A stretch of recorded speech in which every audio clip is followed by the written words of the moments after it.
love Santa Claus unconditionally.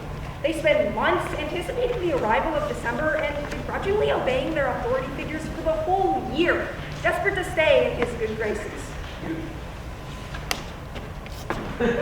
I am not one of those children. Unpacking the myth of Santa Claus reveals he is far from the philanthropic luminary one might initially assume. Rather, the politics of Santa Claus bear disturbing similarities to some of the most repugnant historical regimes. Put simply, Santa Claus is a fascist.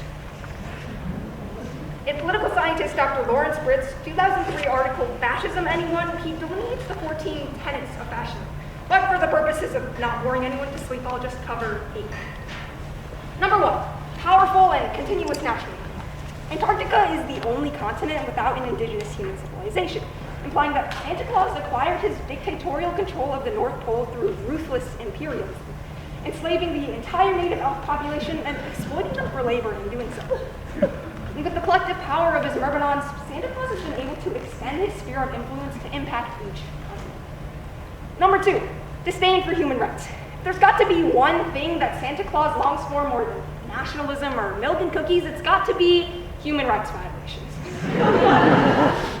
These Arctic natives slave away for hours upon hours on end, forced to conduct fatiguing labor in order to maintain Santa's empire and produce millions of toys in a matter of months. Santa Claus actively swindles the elves' labor by manipulating their subhuman status in order to eschew the ramifications of mass exploitation. And this automation serves no greater purpose than to feed the supremacy that Santa Claus thrives on. Number 5, rampant sexism. Now, Santa Claus implicitly enforces the idea of a big, hunky man like himself, taking the glory of harsh and breadwinning jobs like producing and delivering millions of presents within a matter of months, while his female counterpart, Mrs. Claus, is a mere homemaker. Given that Mrs. Claus is about 1,139 years old, she is clearly imbued with the magical properties akin to that of Santa, meaning that she is perfectly capable of partaking in the same intense workload as he does. So why doesn't she?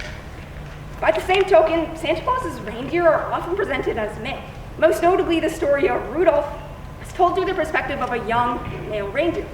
Biologically, though, Santa's reindeer are actually female.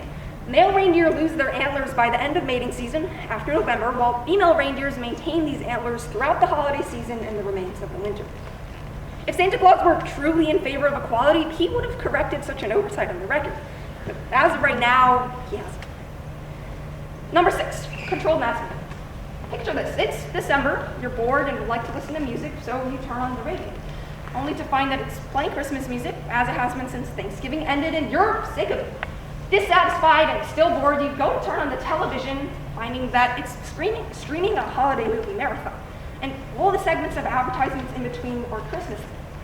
Everything you see or hear for the entire month of December, often stretching back into November or even earlier, is red and green propaganda. Santa Claus maintains this pure, unadulterated control over mass media outlets for an entire season, year after year, and there's nothing you can do about it. Number 7, obsession with national security. The popular holiday tune, Santa Claus is Coming to Town, delineates that Santa Claus sees you when you're sleeping, and he knows when you're awake. He knows if you've been bad or good. So, Mr. Remington, I am so sorry. Now, this concept of 24/7 surveillance is a bit unnerving, and it's no deep state conspiracy. Santa Claus himself affirms it in his own song. That is to say, you have been spied on. You're still being spied on. And no, it's not just by the NSA. Number 10, suppressed power of labor. Labor power refers to the control that the proletariat maintains over their own working rights. But given that Santa Claus maintains unadulterated sovereignty over his regime, it's obvious that elves can't unionize.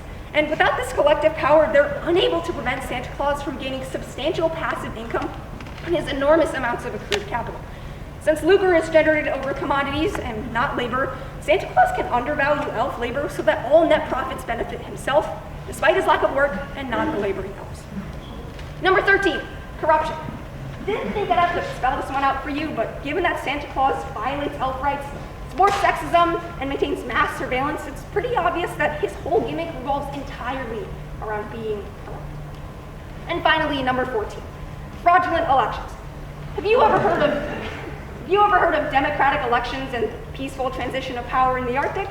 No, you haven't. Santa Claus doesn't play with the idea of elections. He doesn't entertain voting in the slightest. He doesn't even engage in elections because he doesn't allow people to challenge his power to begin with. And while that's not technically an election, I'd say it's far more from. This holiday season rejects Santa Claus's advances. He seeks to assert rule, steal your rights, and terminate your individualism. And for a 1,751-year-old man, the only thing sweeter than fascism is milk and cookies.